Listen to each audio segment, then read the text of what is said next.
చిన్న ప్రార్థనతో మనం వాక్య పరిషత్ని ప్రారంభించాం. అందరూ కలుగుతుంది. పరిశుద్ధుడా, మహోన్నతులే గొప్ప తండ్రి, గొప్పను చేస్తున్న ప్రభావ ఈ యొక్క ఆదివారపు సమయంలో ప్రభావ ఈ దినమును నాకు అనుగ్రహింపచేసి తండ్రి నన్ను నిలబెట్టుకొని తండ్రి నన్ను వాడుకొనిచుండగా నీకు పరిశుద్ధాత్మను అభిషేకింపచేసి ప్రభు నేను ఏదైతే మాట్లాడుచున్నానో నేను మాట్లాడుచున్నటువంటి ప్రతి ఒక్క మాట తండ్రి ప్రతి ఒక్కరు వారి మనసును ముద్రింప చేసుకుని తన వాక్యానుసారమైన జీవితంలో గడపడానికి సహాయం చేయమని నీకు కృపను దయచేయమని క్రీస్తునామమున అడుగుచున్నాను తండ్రి. ఆమేన్. ఈ యొక్క లేఖన భాగంలోని ముఖ్యంగా మన సమాజంలో ఉన్నటువంటి మనుషుల్లో ఎక్కువగా ప్రాధాన్యత దేనికంటే ఒక కుటుంబంగా మనం చెప్తాం. ఎందుకంటే మనుషులు ఉన్నారు, మనుషుల వల్ల ఈ యొక్క సమాజము విస్తరించబడింది. అది ఎలాగా ఎందుకని మనుషుల ద్వారా ప్రారంభించబడింది? దేవుడు ఈ లోకాన్ని సృష్టించిన తర్వాత ఆకాశ పక్షులను, తర్వాత జంతువులను, తర్వాత చెట్లని, వీటన్నిటిని దేనికి దానికి సపరేట్గా చేసి, తర్వాత నీరును, ఆకాశము, భూమిని అన్నింటినీ సపరేట్గా చేసిన తర్వాత వీటన్నిటిని పాలించడానికి అవసరమైనటువంటి వారు ఎవరు? మానవుడు ఖచ్చితంగా అవసరమై ఉన్నాడు. ఎందుకనంటే ఇవన్నీ చేసాము, సమృద్ధిగా ఆహారం ఉంది, సమృద్ధిగా నీరు ఉంది, భూమిని ఆకాశము సృష్టించిన తర్వాత దాన్ని పాలించడానికి మనుషులు కూడా అవసరమైనదని చెప్పి దేవుడు మొదటిగా ఒక వ్యక్తిని సృష్టింపజేస్తారు. అతనే ఎవరు? ఆదాము సృష్టింపచేసిన తర్వాత ఒంటరిగా ఉంటున్నాడని చూసి దేవుడు అతనికి ఒక హవ్వను కూడా దేవుడు నిర్మింపచేసి అతనికి జతగా నిర్మింపచేసి. ఎందుకని? ఇది మొదలుకొని ఇక ప్రపంచం అంతా లేదంటే ఈ లోకం అంతా జనములతో విస్తరించబడాలి. ముఖ్యంగా కుటుంబం అనేది ప్రారంభించబడాలి. మనము ఎలాగైతే కుటుంబం ద్వారా ప్రారంభిస్తామో వారి యొక్క తరము, వారి పిల్లల ద్వారా ఈ యొక్క సమస్తం అంతా విస్తరించబడుతుంది. మానవాళి కుటుంబం ద్వారా అభివృద్ధి చెందబడుతుంది. ఏదైతే ప్రణాళిక దేవుడు ఇచ్చిన్నాడో అట్టి ప్రణాళిక నెరవేర్చడానికి అవకాశం ఉంటుందని చెప్పి ప్రత్యేకంగా కుటుంబం అనేది అవసరం అని చెప్పి చెప్తున్నాడు అనమాట. అయితే దేవుని యొక్క కుటుంబం మనకు కావాల్సింది. ఇప్పుడు కుటుంబంలో అంటే అనేక రకముల కుటుంబంలో ఉన్నారు. దేవుని భక్తులు ఉన్న కుటుంబంలో ఉన్నాయి, దేవుని భక్తులు లేకుండా ఉన్నటువంటి కుటుంబంలో కూడా అనేకమైనవి ఉన్నాయి. అయితే ఇక సమాజంలో దేవుని యొక్క కుటుంబంగా ఉండాలంటే అసలు ఏం ఉండాలి? ఎందుకంటే దేవుడు ముఖ్యమైన ప్రాధాన్యత ఒక కుటుంబంలోకి మాత్రమే ఇచ్చాడు. కుటుంబము ద్వారా మాత్రమే దేవుని పరిచయం జరగాలన్నా, దేవుని యొక్క మాటలు విస్తరించబడాలన్నా ప్రాముఖ్యంగా ఒక ఫ్యామిలీ, కుటుంబం అనేది అవసరమని చెప్తారు. అందుకే దేవుడు ఈ సమస్త మానవాళిని నిర్మించిన దానికి ముఖ్యమైనటువంటి కారణంగా కనబడుతుంది. దీనికి మీకు వేస్తున్న ప్రశ్న ఏంటంటే, బలమైన కుటుంబముగా లేదంటే దేవుని యొక్క కుటుంబముగా బలముగా ఉండాలంటే ఏం చేయాలి? ఏం చేస్తాం?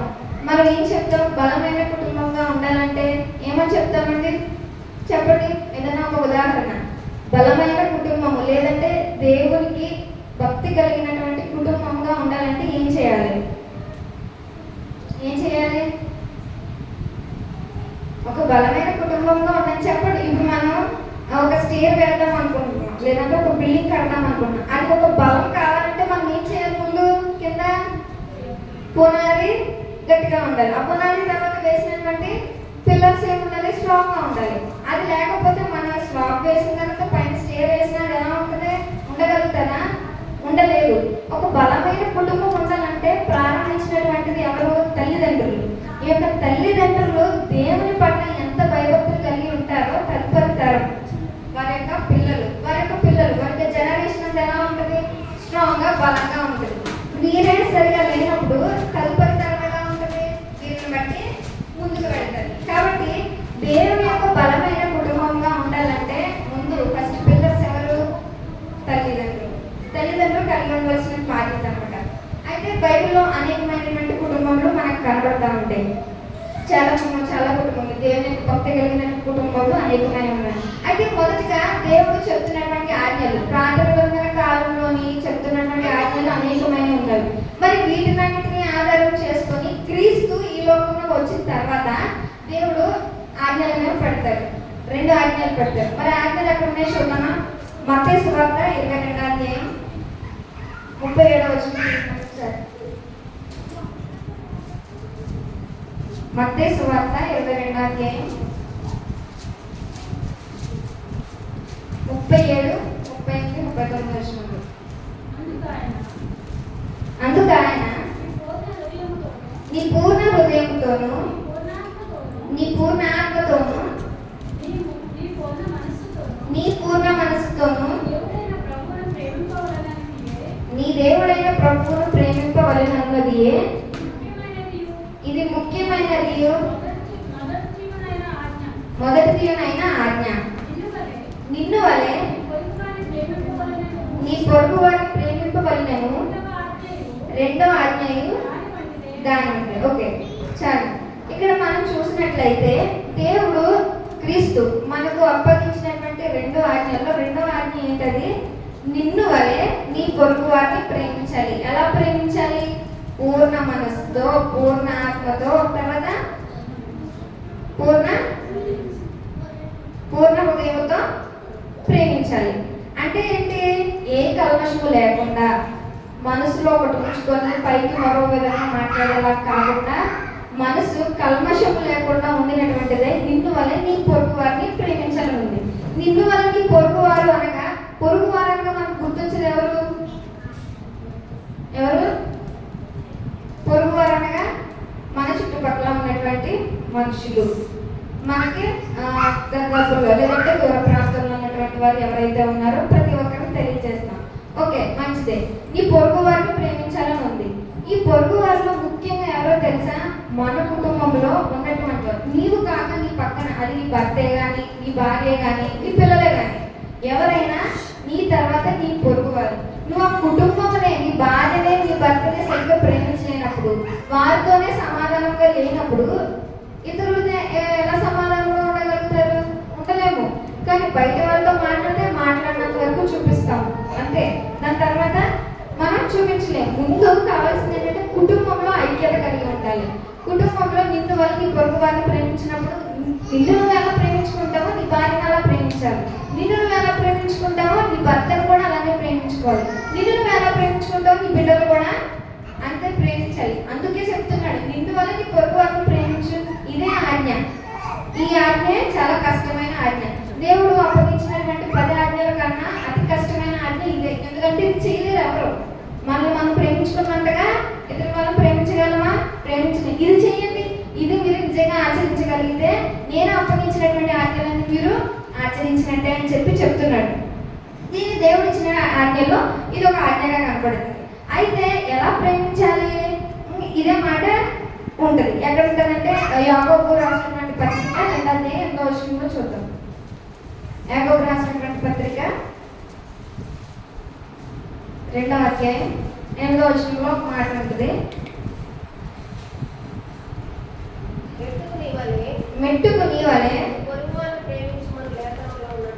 లేఖనంలో ఉన్నట్టు ప్రాముఖ్యమైన ఆజ్ఞను మీరు నెరవేర్చినలా బాగుగానే ప్రవర్తించిన వారు అవుతారు. ఇలా మనం చెప్పుకున్నాం కదా, ఈ యొక్క ఆజ్ఞను పాటించగలిగితే మీరు బాగుగానే ఉన్నారు. మీరు ఇతరులను కూడా అట్టి విధంగానే ప్రేమిస్తున్నారు. కాబట్టి ఏం చెప్పాడు? నిన్ను వలె, నీ వలె, నిన్ను నువ్వు ఎలా ప్రేమించుకుంటున్నావో, నీ శరీరాన్ని నువ్వు ఎంత ప్రేమించుకుంటున్నావో, నీ శరీరానికి అందించవలసినటువంటి ఆహారం సమయానికి ఎలా అందింపజేస్తున్నావో అటు రీతిగానే ఇతరులను కూడా నువ్వు ప్రేమించాలి. నువ్వు అట్టి ప్రేమను కలిగి ఉన్నప్పుడే కదా తర్వాత దేవుని ఆజ్ఞను పాటించగలిగినటువంటి వాడిగా అవుతావు. తదుపరి దేవునికి అప్పగించినటువంటి ప్రతి ఒక్క పనిని పూర్ణ మనస్సుతో, పూర్ణాత్మతో చేసినటువంటి వాడిగా ఉంటావు. మరి ఈ ప్రేమ ఎలాంటి ప్రేమను కలిగి ఉండాలి? ఆ ప్రేమ ఎలా చూపించాలి అని అంటే మరి ఒక దాంట్లో 1 యోహాను రాసినటువంటి గ్రంథం 3వ అధ్యాయం 18వ వచనంలో ఉంటుంది. ఎటువంటి ప్రేమ అనేది? 1 యోహాను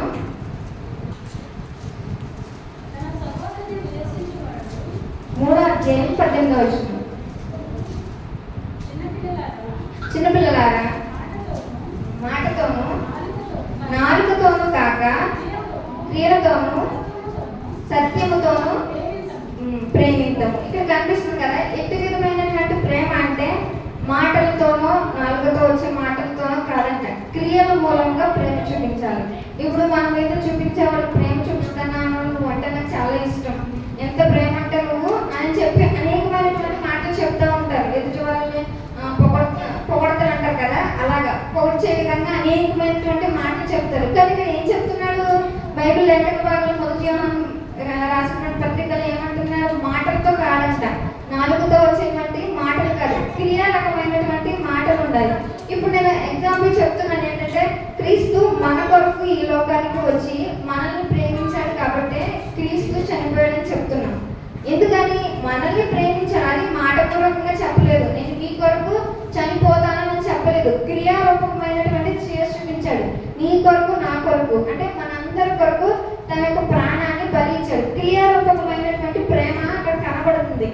ఏదో మాటతో చెప్పి వదిలేసేటువంటి ప్రేమ అయితే కాదు. కానీ మనుషులు చెప్పే ప్రేమ ఏంటంటే, నీకన్నా ఎక్కువ ఏమీ కాదు, నువ్వే నా ప్రాణం, నువ్వే నా సర్వస్వం అని చెప్తారు. ముఖ్యంగా ఎక్కడ చూస్తామంటే ఇలాంటి పదాలన్నీ యవనస్తులు వాడుతూ ఉంటారు.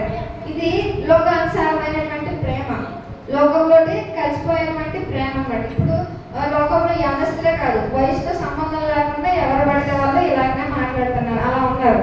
లోకం అలాగ అయిపోయింది. అటువంటి ప్రేమ ఏంటంటే అది లోకంలో కలిసిపోయేటువంటి ప్రేమ. దేవుని ప్రేమ అంటే అది వేరేమైనటువంటి ప్రేమ కనిపిస్తుంది. ఎవరు క్రియారూపకమైనటువంటి ప్రేమను చూపించట్లేదు. మాటలతో చెప్పడం, వాటిని మభ్య పెట్టడం, అటు రీతిగా లోకంలో లొంగిపోవడం, ఇలాంటివన్నీ కనబడతా ఉన్నాయి. అందుకనే చెప్తున్నాడు, ఈ యొక్క ప్రేమ కాదు. నిన్ను వల్ల నీ పొరుగు వారిని ప్రేమించాలి. ముఖ్యంగా ఎందుకు చెప్తున్నాము? అందరూ చెప్పడం వరకే వెళ్తున్నారు, కానీ ప్రేమ అనేది ఎక్కడ చూపించట్లేదు. కుటుంబమైనటువంటి కలిగినటువంటి ప్రేమ ఎక్కడ ఉండట్లేదు. ఇలాంటి ప్రేమ కుటుంబంలోనే ఉండట్లేదు. పక్క వాళ్ళ దగ్గరికి ఎందుకు? ఆ ప్రేమ కనిపించట్లేదు అని చెప్పి మరి ముఖ్యంగా చెప్తున్నాడు. ప్రేమ అనేది క్రియారూపంలోనే కనిపించాలి. మరి ఇటువంటి ప్రేమ కలిగినటువంటి కుటుంబం ఏదైనా ఉందా అంటే బైబిల్లోని ఒక కుటుంబాన్ని నేను మీకు పరిచయం చేయాలని అనుకుంటున్నాను. అది అపోస్తుల కార్యములు 18వ అధ్యాయం. అపోస్తుల కార్యాలు 18వ అధ్యాయం మొదటి 2 వచనాలను చదువుతుంది. అటు తర్వాత పౌలు ఏథెన్స్ నుండి బయలుదేరి కొరింథునకు వచ్చి పొంతు వంశీయుడైన అకులా అను ఒక యూదుని అతని భార్య అయిన ప్రిస్కిల్లను కనుగొని వారి యొద్దకు వెళ్ళెను. యూదులందరూ రోమా విడిచి వెళ్ళిపోవాలని క్లౌదియా చక్రవర్తి ఆజ్ఞాపించినందున వారి నుండి కొత్తగా వచ్చిన వారు. ఇక్కడ మనం చదువుకున్న లేఖన భాగంలో నుండి మనకి ఇద్దరు వ్యక్తులు కనబడుతున్నారు. ఎవరు వాళ్ళు? అకులా, ప్రిస్కిల్లా. వీరిద్దరు ఎవరు? భార్యాభర్తలు. వీరు ఒకరికొకరు ఏంటంటే, ఒకరు ఎలా చెప్పాలంటే ఇద్దరు వేరే వేరే వర్గాలకు చెందినటువంటి వారు అనమాట. ఇప్పుడు మన భాషలో అదర్ క్యాస్ట్ అంటారు. అలాగా వీరిద్దరు వేరే వేరే వర్గంలోకి చెందినటువంటి వారుగా ఉన్నారు. వీరు దేవుని యొక్క మందిరంలో ఉన్నప్పుడు దేవుని పరిశుద్ధత ద్వారా వీరు వివాహము జరిగించబడి ఉన్నటువంటి వారు వీరు. అపోస్తలులు పౌలు గారు ఏర్పరిచినటువంటి సంఘమునకు ముందు వీరు భార్యాభర్తలుగా ఉన్నారు. దేవుడు వారిద్దరిని జతపరిచినటువంటి వారికి ఇక్కడ కనబడుతున్నారు. మరి అయితే మీరు అక్కడ నుంచి వారు ఎక్కడైతే ప్రాంతంలో ఉన్నారో అక్కడ నుంచి మీరు ఇక్కడికి వచ్చినప్పుడు వారి పరిచర్య చేయడానికి అపోస్తలుడైనటువంటి పౌలు తన పరిచర్యను ఒక ప్లేస్ తర్వాత ఒక ప్లేస్ లో అలాగా ఒక దగ్గర తర్వాత పూర్తయినంత మరొక దగ్గరికి మరి వెళ్తూ ఉన్నప్పుడు ఒక సమయం ముందు వీరి దగ్గరికి వచ్చి ప్రార్థన చేస్తూ ఉంటారు. ఒక మందిరంలో ప్రార్థన జరుపుతున్నప్పుడు మొదటి కుటుంబంగా వెళ్ళినటువంటి వారు ఎవరైనా ఉన్నారంటే అది ఎవరు? అకులా, ప్రిస్కిల్లా. ఎక్కడైనా అంతే కదా. ఇప్పుడు ఒక మందిరం ప్రారంభించాలంటే ఒక కుటుంబము ఖచ్చితంగా అవసరమై ఉంటుంది. అలాగే వీరు కూడా ప్రారంభింప చేశారు. వీరికి పునాది అయినటువంటి వారు ఎవరంటే ఆ పరిచర్యకి పునాదిగా ఉన్నటువంటి వారు అకులా, ప్రిస్కిల్లా.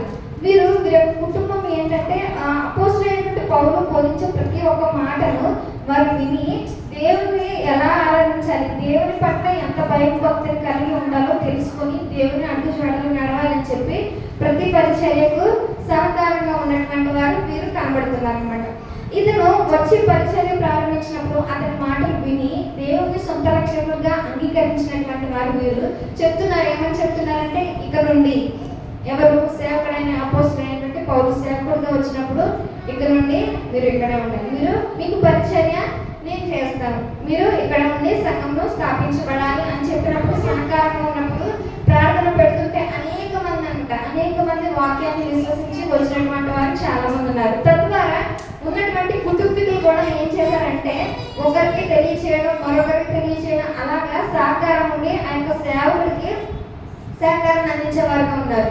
మరి అతను వచ్చినటువంటి పరిస్థితిలో అతనికి తినడానికి ఆహారం లేదు, ఉండడానికి స్థలం లేనప్పుడు ఆ కుటుంబీకుల్లో గారు ఉన్నారు కదా, ఆవిడంటారు మీరు ఇక్కడ నుండి మా దగ్గరే ఉండండి, ఎందుకంటే మీరు దేవుని పరిచర్య చేయడానికి వచ్చారు కాబట్టి మీకు పరిచర్య చేయడం మాకు ధన్యత. ఎందుకంటే క్రీస్తు మిమ్మల్ని పంపించాడు.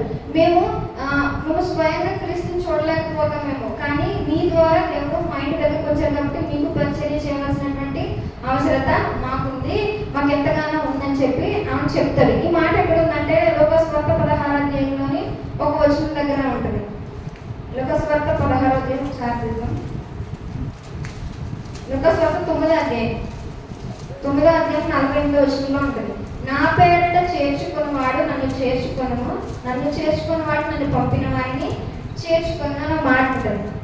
అక్కడ అందుకే అంటారు దేవుడు స్వయంగా నా ఇంటికి రాకపోవచ్చు. అది ఏ రూపంలో అంటే మీ ద్వారా దేవుడు మిమ్మల్ని పంపింప చేశాడు. నా పని చేయవలసినటువంటి అవసరం వచ్చింది కాబట్టి నేను ఇటు రీతిగా చేస్తున్నానని చెప్పి ప్రతి పరిచర్యకి సహకారంగా ఉంటుంది. ఇప్పుడు మీకు కూడా నేను చెప్పేది ఏంటంటే దేవుని పరిచర్యలో సహకారం ఉండాలి. దేవుని పరిచర్య చేయాలంటే ఎలా చేయాలి? వాక్యమే చెప్పాలి ఇక్కడ నుంచొని, లేదంటే పాటలే పాడాలి. కానీ నాకు పాటలు పాడడం రాదు, కానీ బైబిల్ చదవాలి, నాకు అసలు చదువే రాదు. మరి నేను ఏం చేయాలంటే అక్కడ ప్రిస్కిల్లా గారు కూడా ప్రార్థన చేసినట్లు కానీ ఇక్కడ మరి భక్తి పరులే, కానీ అక్కడ పరిచర్య ఎవరికి? సేవకునికి పరిచర్య. అతను ఒక మందిరం ప్రారంభిస్తున్నానని తెలియజేసినప్పుడు తన ఏదైతే మాటలు బోధించేశాడో ఆ మాటను గుర్తు చేసుకొని క్రీస్తుని గురించి నలుగురికి తెలియచెప్పి మా సంధికి రండి, మా మందిరం రండి.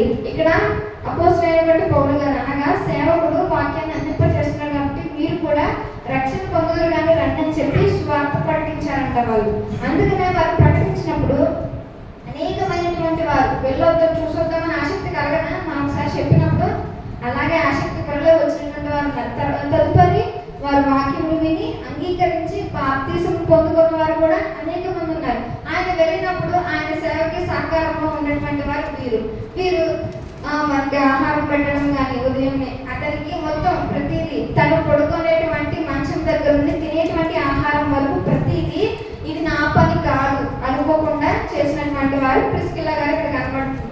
మనమైతే అసలు ఇంతవరకు ఇంత పని చేయాలి, మన పరిచర్యలో భాగంగా ఉండాలి అని అంటే మందిరము నాది అని అనుకోవాలి, అంతేగాని ఇది పాస్టర్ గారికి సంబంధించింది మనకు కాదు, వాళ్ళు చేసుకుంటారులే అని చెప్పి వదిలేస్తారు. మనం ఉన్నాం విశ్వాసులుగా ఉన్నటువంటి వారు మందిరంలోకి చేయవలసిన పనులంటే అందరికీ తెలుసు, ప్రత్యేకంగా చేయనవసరం లేదు.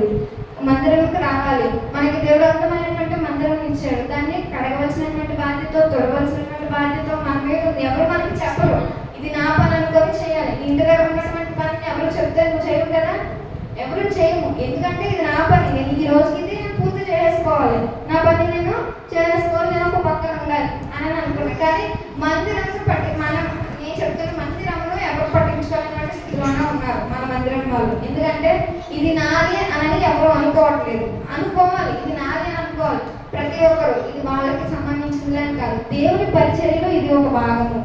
బైబిల్ చదవడం ఎంత ప్రాముఖ్యమో, ప్రార్థన చేయడం ఎంత ప్రాముఖ్యమో, దేవుడు ఇచ్చినటువంటి అవకాశం శుభ్రం చేయడమే.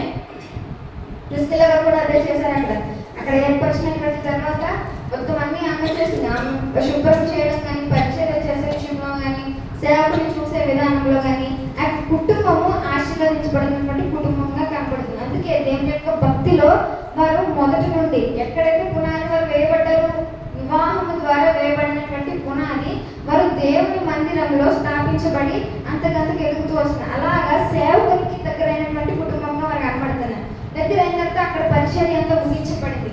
అక్కడ నుంచి వెళ్ళవలసినటువంటి సమయము పౌలు గారికి వచ్చినప్పుడు మేము కూడా మీతో పాటు వస్తాం, ఎందుకని మీరు చెప్పినటువంటి మాటల ప్రకారంగానే మేము రక్షణ పొందాం, మీరు చెప్పినటువంటి మాటల ప్రకారంగానే మేము అందరినీ ప్రేరేపింప చేయగలిగాం, మేము చాలా ఆశీర్వాదం అయితే పొందుకోగలిగాం. ఎందుకంటే మేము ఒకరినొకరు వివిధ వర్గాలకి చెందినటువంటి వారు. కానీ ఈ యొక్క లోకంలో మేము ఉన్నటువంటి ఈ యొక్క ప్లేస్లోని ఏ ప్లేస్ కొరింథీలో ఉన్నటువంటి రూల్ ప్రకారం అయితే వేరే వేరే వర్గంలో ఉండడానికి కుదరదు. కానీ మేము ఒక భక్తిని కలిగి ఉన్నాం కాబట్టి మీ మాటల ప్రకారంగా ఉండగలిగాం కాబట్టి మేము ఇప్పటికీ దాన్ని ఇలాగనే ఉన్నాం కాబట్టి మీ పరిచర్య మాకు ఎంతో అవసరం అని చెప్పి వారి వెంబడి వస్తానని చెప్పి అంటారు. అలాగా వారితో ప్రయాణమే వెళ్ళినప్పుడు రోమరాసిన పత్రిక 16వ అధ్యాయం 3వ వచనంలో అంటారు ఒక మాట, ఏమని అంటారంటే ఇప్పటి వరకు చేసినందుకు మీకు వందనములు అని చెప్తారు. రోమరాసినటువంటి పత్రిక 16వ అధ్యాయం 3వ వచనంలో మాట ఉంటుంది.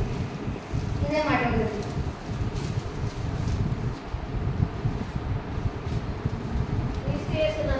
క్రీస్తు యేసునందు నా జత పని వారైన ప్రిస్కిల్లకును అకులకును నా వందనములను చెప్పుడి.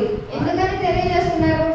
ఎందుకని తెలియజేస్తున్నారంటే ఇప్పటి వరకు పరిచర్యలో భాగంగా సహకరించినటువంటి భక్తి కలిగినటువంటి కుటుంబము ఎవరైనా ఉన్నారంటే అది ప్రిస్కిల్లా గారు, అకుల్లా గారు. కాబట్టి మీరు ఇంతవరకు నాకు సహకరించినందుకు మీకు కృతజ్ఞత. ఇక్కడ నుండి వెళ్ళవలసినటువంటి సమయం వచ్చింది. ఎందుకంటే నేను ఇక్కడ అందించవలసిన పరిచర్య పూర్తయింది.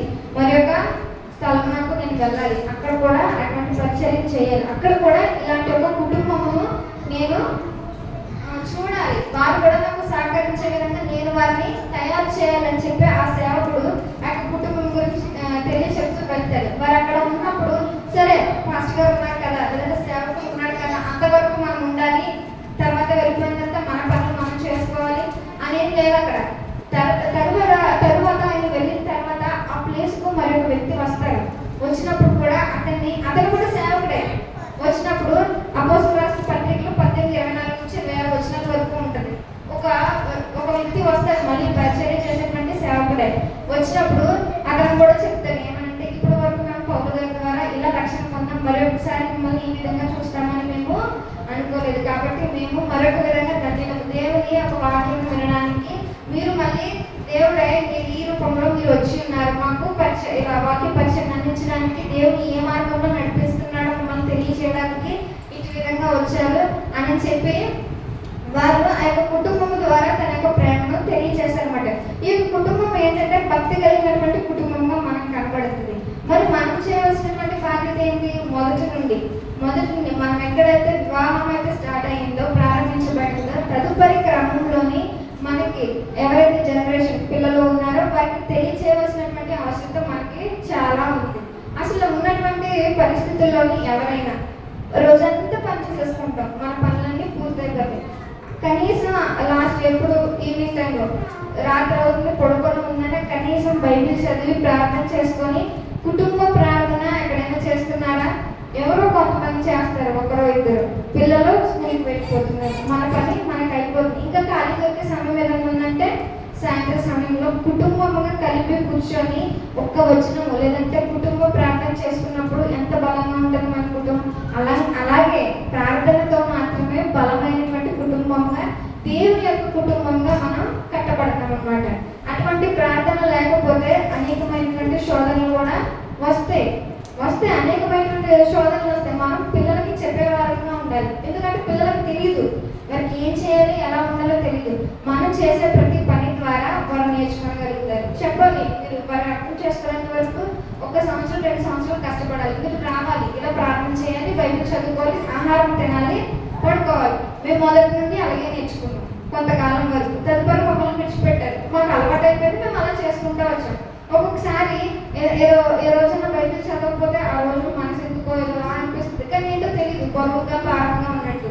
కానీ ఒకసారి కనీసం 1 వచనం 2 వచనం చదివితే చాలా తేలికమైనటువంటి మనసు అనిపిస్తుంది. ఎందుకంటే అలవాటు పడ్డ జీవితం, దేనికి అలవాటు పడితే అలానే ఉంటుంది. మొదటి నుండి అటువంటి భక్తిని కలిగి ఉండాలి. తదుపరి మన పిల్లలకు వస్తే పిల్లలు కూడా మన స్థాయిలో, ఇప్పుడు మన మందిరికి వస్తుంటే మన వెంబడి వారు కూడా వస్తారు. మనం చేసే పని వారు చేస్తారు. మనం అలా నేర్పించాలి. అంతేగాని మనం వారిని విడిచిపెట్టేసి మన పనులు మనకే సరిపోతాయి. ఇప్పుడు మనం ఎక్కువగా చూస్తున్నాం, చేతిలో మొబైల్ వచ్చింది, ఆ మొబైల్ ఏం చేస్తున్నాం, పిల్లలకు అప్పగించేస్తున్నాం. పిల్లల కన్నా ముఖ్యంగా తల్లిదండ్రులే వాడుతున్నారు ఫోన్లను. పిల్లలు ఏముంది, ఒకసారి చూస్తారు పక్కన పెట్టేస్తారు, వాళ్ళని కూడా పట్టించుకోవట్లేదు. ఫోన్ ఉంది, ఆ చేతిలో ఫోన్ ఏంటంటే ఇంకా లోకంలో ఏం జరుగుతుందో ఏంటనేది తెలుసుకుంటున్నారు, కానీ పక్కన ఉన్న పిల్లలు మాత్రం పట్టించుకోవట్లేదు. ఇప్పుడు ఫోన్లు ఏమైపోతున్నారు. కొంతమంది తల్లిదండ్రులు అయితే పిల్లలకు ఫోన్ కూడా చేతికి ఇవ్వరు. మరి ఎందుకు ఇవ్వరో తెలియదు. కొన్ని తప్పులు కూడా తల్లిదండ్రుల నుంచి అనేకమైన ఉన్నాయి. ఫోన్ ఇచ్చామంటే అది అనేక విధాలుగా ఉంది. చెడు ద్వారా వాడుతున్నారు, మంచిగా కూడా వాడుతున్నారు. అది ఏ విధంగా వాడుతున్నాము అనేది నీకే అప్పగిస్తున్నాడు దేవుడు క్వశ్చన్. కాబట్టి నీకు నువ్వే మోసపోతూ పిల్లలను కూడా మోసం చేస్తూ ఉంటే, అలా కూడా వెళ్తూ ఉంటే ఒక మంచి కుటుంబంగా నువ్వు కట్టబడలేవు. మనం ఏ స్థితిలో ఉన్నామో మనం అట్టి విధంగా పిల్లలను కూడా అలాగే పెంచాలి. నువ్వు సరైన దారిలో లేనప్పుడు, తల్లిదండ్రులుగా నువ్వే త్రోవ తప్పినప్పుడు నీ పిల్లలు త్రోవ తప్పితే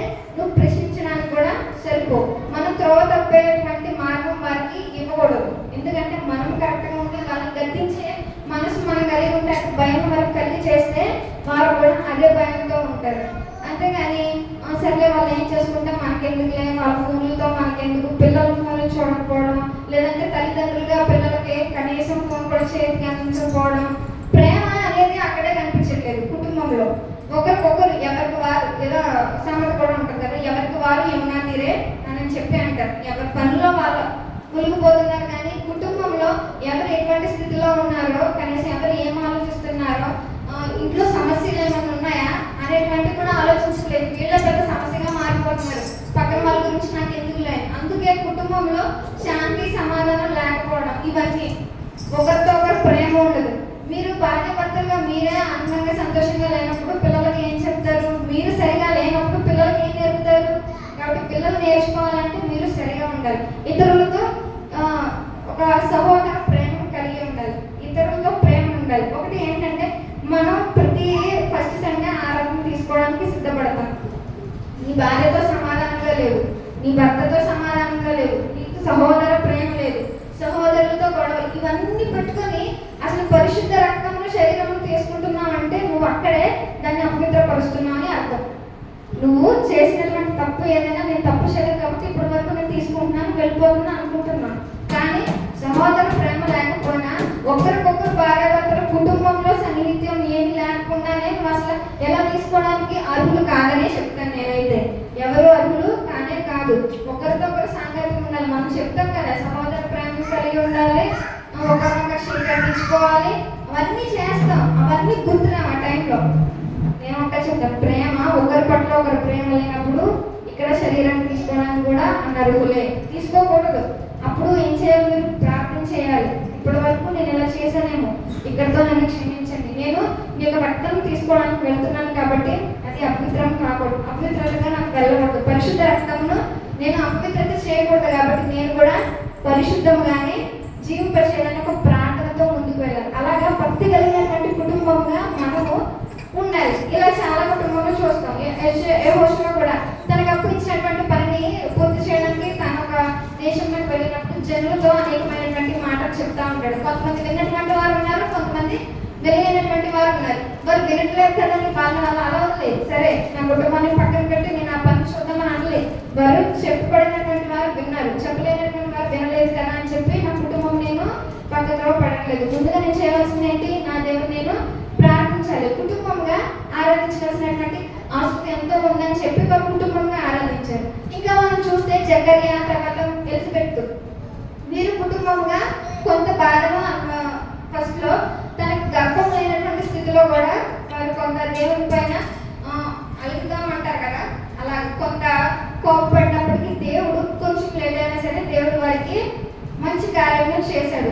అందుకని కుటుంబంగా ఉన్నటువంటి వారు మనము ప్రేమ కలిగి ఉంటే దేవుని భక్తులు ఎక్కడ ప్రార్థన విషయంలో కానీ, కుటుంబ ప్రార్థన విషయంలో కానీ మనం విడిచిపెట్టకుండా ఉంటే ఖచ్చితంగా దేవుడు మన గృహంలో ఉంటాడు. మన గృహంలో శాంతి, నెమ్మది కలిగజేసి అన్నీ ఉంటాయన్నమాట. ముఖ్యంగా ఉండవలసిన వారికి, భార్యకి, భర్తకి సమాధానం ఉండాలి.